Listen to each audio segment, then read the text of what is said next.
Yeah, mga duwa. Nandito na naman tayo sa ating backyard, no? Pero parang ang ano, no? Tsura niya, di ba, no? Parang sobrang dried na hindi mo maintindihan. Pero nakita niyo, nagtutubuan na yung mga damo.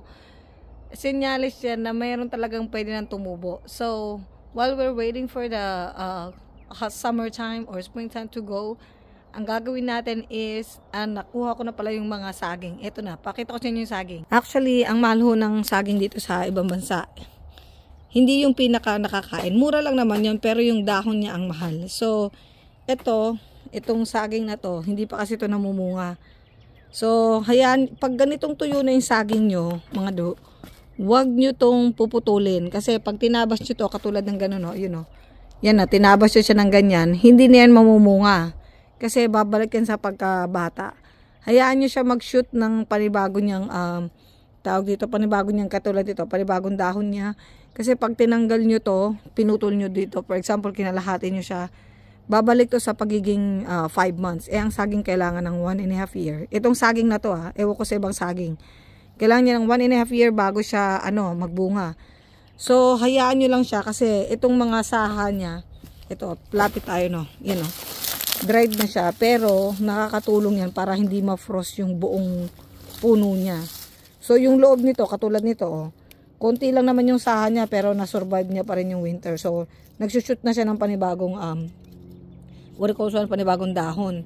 Pero ito, malamang mag-shoot to, dun na sa pinakataas niya na. So, hayaan lang natin siyang ganyan kasi, pag tinanggal natin yung mga, ito, halimbawa ito, kikisiin nyo to, pag ginanyan nyo, mawawalan ng second layer, buhay pa siya, tinan nyo, green, mawawalan siya, kumbaga mawawalan siya ng jacket. Kaya kailangan, wag yung tanggalin yung dahon niya, hayaan nyo siya. Tignan nyo, yung kinisi natin, yung na-cover niya, ayan, green pa rin siya. So, kapag tinanggal nyo yan, ang mangyayari, mawawalan siya ng jacket.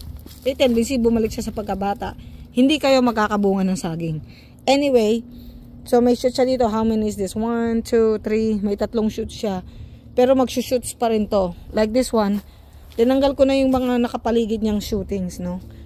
Yung mga baby niya, tinanggal ko na kasi bibenta na natin yun. Ang mahal ho ng saging dito, $39 yung nasa malaking pot. Yung ganitong pot, 39.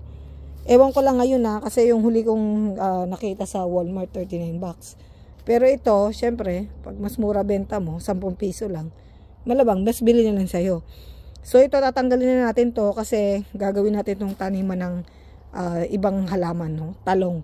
Kasi dito, kung nakikita nyo to dati, yung mga basura, dito ko binaon. So, ang saging wala siyang selan doon. Pakita ko sa inyo yung second kong hukay. Ito yung sunod kong hukayan, no? Na hinukay ko. Ito yung second natin na hukayan moments. So, yung iba niyang baby, ayan na mga doon. Inano ko na, nilagay ko na sa paso-paso.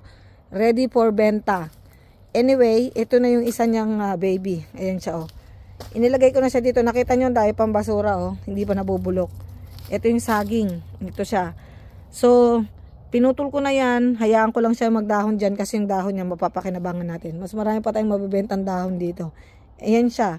So, kailangan talaga maraming basura yung saging nyo kasi pag walang basura, hindi yan lalaki. Pakita ko sa inyo yung ibang saging ko, So, ito, maraming naging anak to.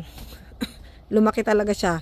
Ito, bukod sa nanganak to, na kung nakita nyo yung iba kong video, tignan nyo lang dyan.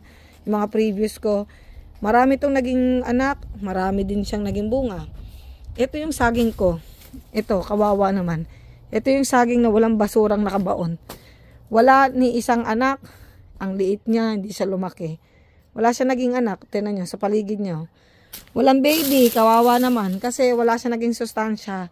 Dahil like I said, yung lupa namin dito, ayan hindi siya lupa. Buhangin, dahil malapit nga tayo sa dagat, wala siyang lupa. Kaya itong saging na to, hindi siya nag-prosper kasi nga, yung lupa niya hindi mataba. Same thing with my other things. Like this one, marami naging bunga tong papaya, marami yung naging baso-basura. So, kailangan kasi pag magtatanim tayo ng ibang, halimbawa, yung mga talong, ganyan, o kaya sitaw, pag tinabi nyo sa saging, malakas tong humigop ng sustansya. So, ito na siya, Nahukay ko na rin siya, guys, kaya pwede mo na siyang tadyakan dyan, tapos sabay.